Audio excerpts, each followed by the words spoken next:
Get some political reaction now. We'll go first of all to Chris Philp of the Conservatives, who joins us. Thank you very much indeed for being with us. What's your analysis of the results so far?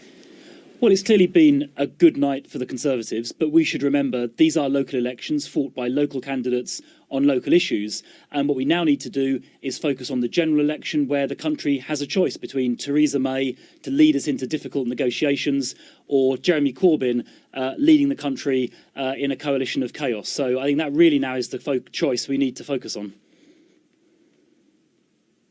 Well, I can see that that is an important matter to you in the general election which you're fighting. But of course, these have been local elections, and certainly here in Birmingham, talking to local people, they're actually saying that there are other issues which are on people's minds, more bread and butter issues, and so therefore the fact that in some areas the Conservatives are doing relatively well, I mean, that could be even better news, that it's not just Brexit that's working for you as a party. Well, I think these results are a great testament to the huge hard work that's been done by county council and other candidates, Conservative candidates up and down the country, because as you say, these are local elections. Very often local issues are important, and it's a huge vote of confidence in our local councillors that we've done so well in these elections. What about moving ahead? I mean, how far do you think you can go today? Been a big focus, a national focus on this battle in the West Midlands. It would be a setback indeed, wouldn't it, now, if Andy Street doesn't emerge as the mayor here for the Conservatives?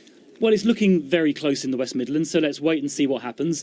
Clearly, the pundits before the election were expecting a Labour win, but let's see what happens. But once again, I think if, whether Andy Street wins or loses, if it is close, and it looks like it will be, that is a great testament to Andy Street and his local campaign. But I say again, I think these good and strong local results, I don't think necessarily tell us too much about the general election. There is still everything to fight for in that general election on June the 8th, and we need to make sure that in that election people understand clearly the choices between Theresa May running our country into difficult negotiations or, God forbid, Jeremy Corbyn. Don't forget, not a single vote has been cast yet in those elections. Nominations haven't even closed. So there is everything to play for in the general election.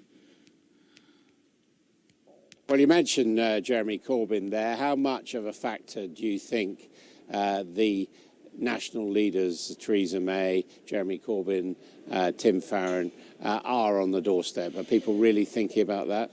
Well, I think when it comes to local elections, I think quite rightly people are thinking mostly about local issues and local candidates, which is why I'm pleased our candidates locally have clearly put on a good performance. But I think when it comes to a general election, then the choice is very clear. The general election is essentially posing the question, who do you want to lead the country?